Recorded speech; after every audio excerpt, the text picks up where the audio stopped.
नमस्कार प्यारे विद्यार्थियों, आर के यूट्यूब चैनल पर आपका हार्दिक स्वागत है। आज मैं ये सूचना आपको देना चाहूँगा कि अपनी जो रिकॉर्डेड क्लास थी वो पिछले 2-4 दिन से मैं नहीं डाल पा रहा था और वो कल सुबह आपको रिकॉर्डेड क्लास भी मिलेगी। सुबह रिकॉर्डेड क्लास आपको उपलब्ध होगी और इवनिंग यानी शाम को आपको ऑनलाइन टेस्ट सीरीज आपको उपलब्ध होगी। यदि अभी तक आप चैनल को सब्सक्राइब नहीं किए हैं तो ज़रूर कर लें और सभी तैयारी करने वाले मित्रों के पास ये ज़रूर भेजें, क्योंकि आज का जो लैब असिस्टेंट का पेपर हुआ था अपने ऑनलाइन टेस्ट पेपर में से एज इट इज कई क्वेश्चन देखने को मिले हैं। तो क्योंकि ये अपना एक प्रमाणिक प्रश्नोत्तरी का क्विज प्रतियोगिता होती है और आज का जो प्रयोगशाला सहायक का पेपर हुआ था उसमें भी एज इट इज प्रश्न 1-2 मिले हैं। आज का पहला अपना प्रश्न है, राजस्थान का वह कौन सा दुर्ग है जिसमें हिंदू महिलाओं के साथ मुस्लिम महिलाओं के द्वारा भी जौहर करने की जानकारी मिलती है।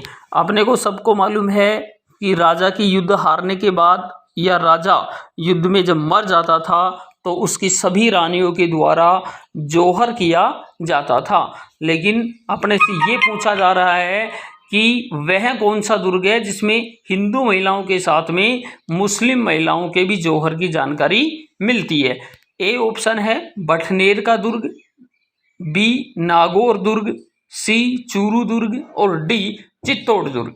तो आपको मालूम होगा चित्तौड़ दुर्ग में रानी पद्मिनी के साथ में 1600 स्त्रियों ने जौहर किया था। यहाँ किसी भी मुस्लिम महिला ने जौहर नहीं किया। इस प्रश्न का जो वास्तविक उत्तर होगा वो बठनेर का दुर्ग होगा जहाँ मुस्लिम महिलाओं ने भी जौहर किया था।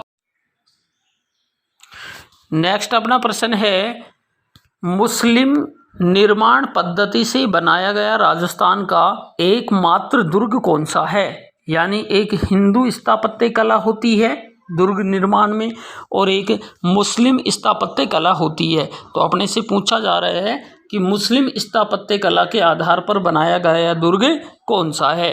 शास्त्रगार का दुर्ग, बी है दौलताबाद का दुर्ग, सी है अकबर का किला और डी ऑप्शन है सभी।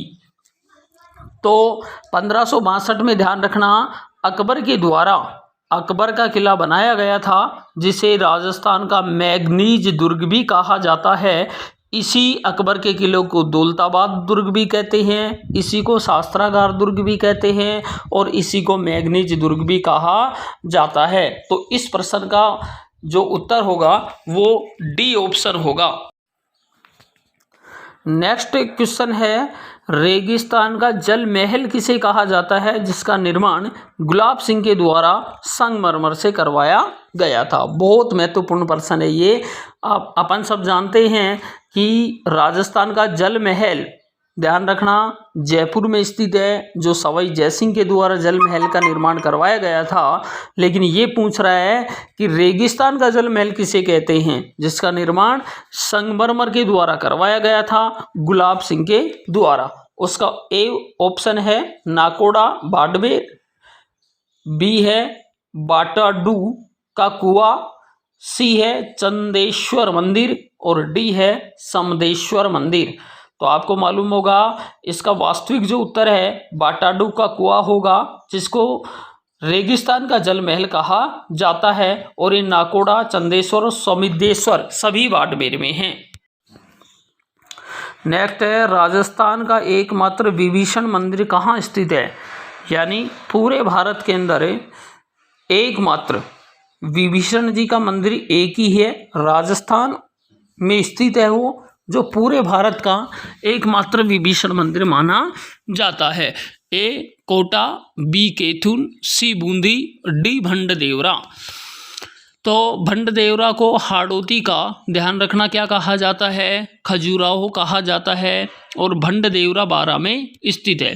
बूंदी अपना एक जिला है, कोटा भी अपना एक जिला है, लेकिन कैथून जो जगह है वहीं पर विभीषण जी का एकमात्र मंदिर स्थित है और कैथून जगह यानी कैथून जो स्थान है वो कोटा जिला में स्थित है। तो इसका वास्तविक उत्तर ऑप्शन बी, सेकंड ऑप्शन कैथून होगा।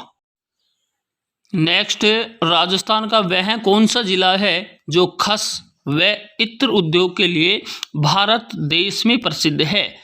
यानी इत्र जिसको अपन सेंट के रूप में काम लेते हैं और खस एक घास पाई जाती है, ध्यान रखना, खस एक घास का नाम है और इत्र दोनों उद्योगों के लिए कौन सा जिला भारत देश में प्रसिद्ध है।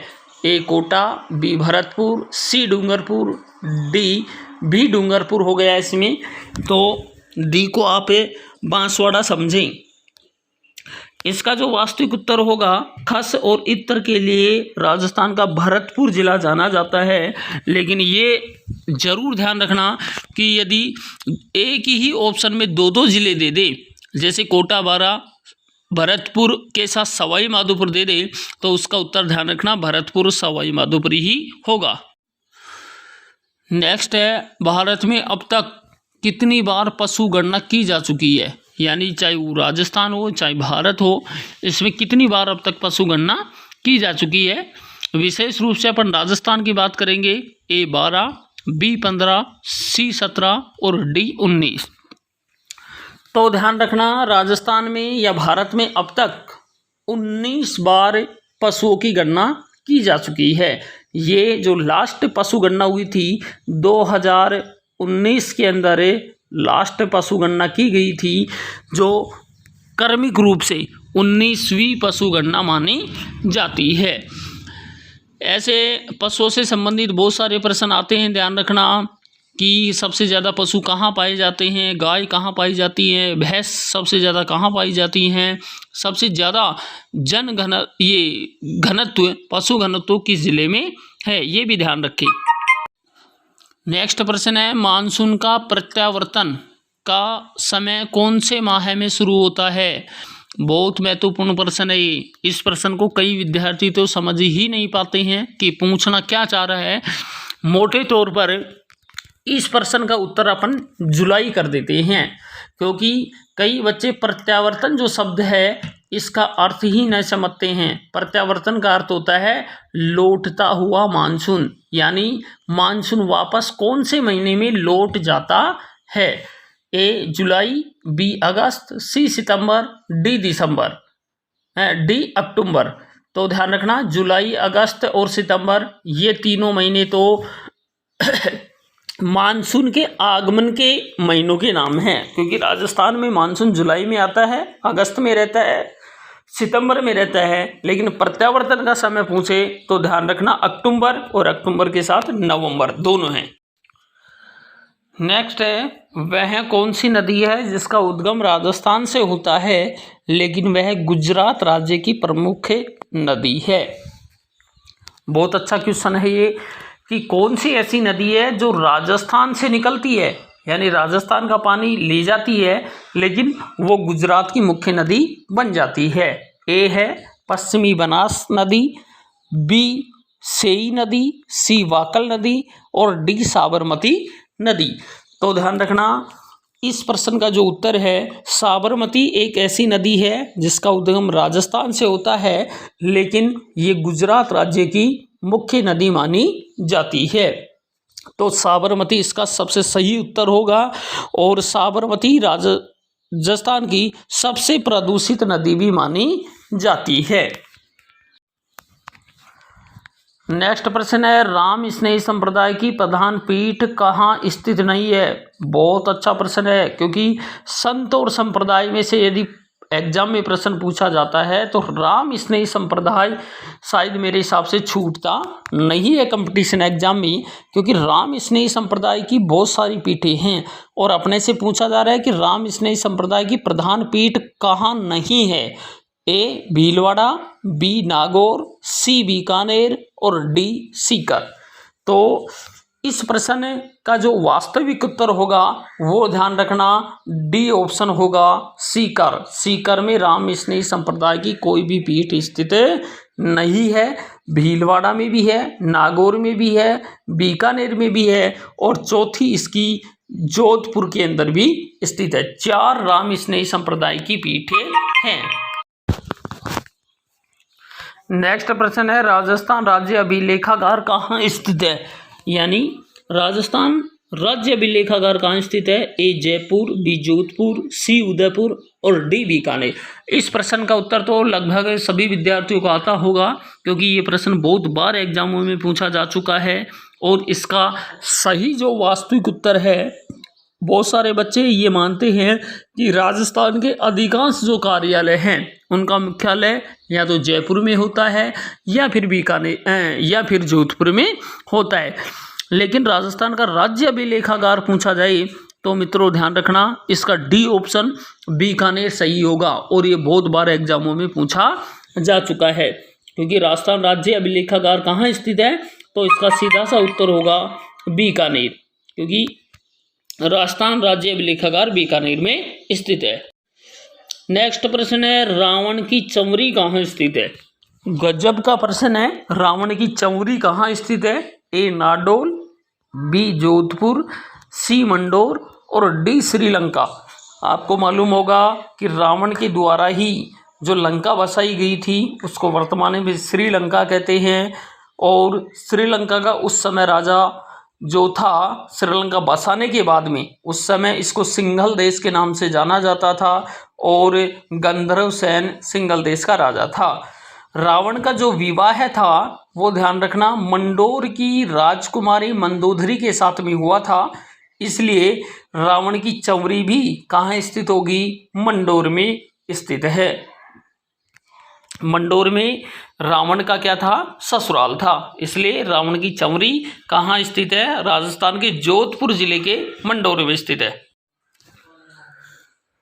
नेक्स्ट प्रश्न है, 1857 की क्रांति में कौन सी छावनी ने भाग नहीं लिया? वाह, क्या गजब प्रश्न बनाया है। 1857 की क्रांति में कौन सी छावनी ने भाग नहीं लिया? ए नीमच, बी ब्यावर, सी देवली, डी एरिनपुर। बताओ दोस्तों, फटाफट कमेंट करके बताएं प्रश्न संख्या 12 का क्या उत्तर होगा कि 1857 की क्रांति के समय राजस्थान में 6 सैनिक छावनी बनाई गई थी, जो 4 आपकी स्क्रीन पे हैं, नीमच, ब्यावर, देवली, एरिनपुर। उसके अलावा एक खेरवाड़ा छावनी उदयपुर में बनाई गई थी और एक छावनी बनाई गई थी नसीराबाद अजमेर में। तो ध्यान रखना, 6 जो सैनिक छावनी थी उनमें से 2 ऐसी छावनी थी जिन्होंने, छावनी तो बन गई थी वो, लेकिन उन्होंने 1857 की क्रांति में भाग नहीं लिया था। तो एक खैरवाड़ा थी, तो खैरवाड़ा अपने पास ऑप्शन में नहीं है, तो इसका वास्तविक उत्तर होगा ब्यावर। ब्यावर ने भी भाग नहीं। नेक्स्ट अपना क्वेश्चन है, कौन सी झील जैसलमेर में नहीं है? मित्रों ऐसा प्रश्न बहुत बार पूछा जाता है, हर कंपटीशन में पूछा जाता है कि खारे पानी की निम्न में से कौन सी झील नहीं है, मीठे पानी की कौन सी झील नहीं है, या फिर आपसे पूछ लेता है कि कौन सी झील इस जिले में स्थित नहीं है। तो मैंने ऐसा प्रश्न बनाने का प्रयास किया है कि जैसलमेर में कौन सी झील नहीं है। तो ए है भुज झील, बी है काऊद झील, सी है गढ़सीसर झील और डी है बाल संबंध झील। तो भुज झील भी जैसलमेर में है, काऊद झील भी जैसलमेर में है, गढ़सीसर भी जैसलमेर में ही है। तो इसका डी ऑप्शन सही होगा, जैसलमेर जिले के अंदर बाल संबंध झील नहीं है, क्योंकि बाल संबंध जोधपुर जिले में स्थित है। नेक्स्ट अपना प्रश्न है कि चंपाकली नामक आभूषण कहाँ पहना जाता है? ए नाक, बी कान, गला और पैर। नाक, कान, गला और पैर, सभी दोस्त इसको बताएं कि चंपाकली नामक आभूषण शरीर के किस अंग में पहना जाता है? नाक, कान, गला और डी ऑप्शन है पैर।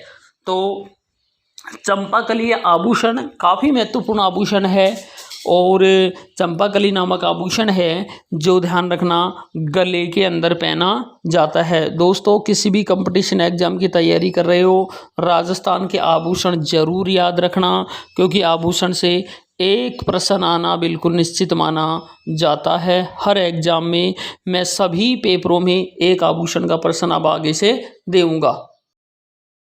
नेक्स्ट अपना प्रश्न है, राजस्थान की कौन सी सभ्यता को प्रथम कालीबंगा सभ्यता कहा जाता है? अपने को मालूम है कालीबंगा जो सभ्यता है वो कहाँ स्थित है? हनुमानगढ़ जिले में स्थित है। काफ़ी पुरानी सभ्यता है। इसका समय 2300 से 1750 ईसा पूर्व माना जाता है।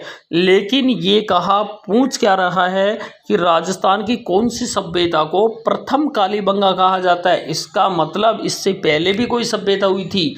तो ए ऑप्शन है सोथी सभ्यता, बी गिलुंड, सी दर्रा सभ्यता और डी बागोर सभ्यता। तो इसका बागोर सभ्यता भीलवाड़ा में है जहाँ से पशुपालन की जानकारी मिली थी। दर्रा सभ्यता कोटा में है।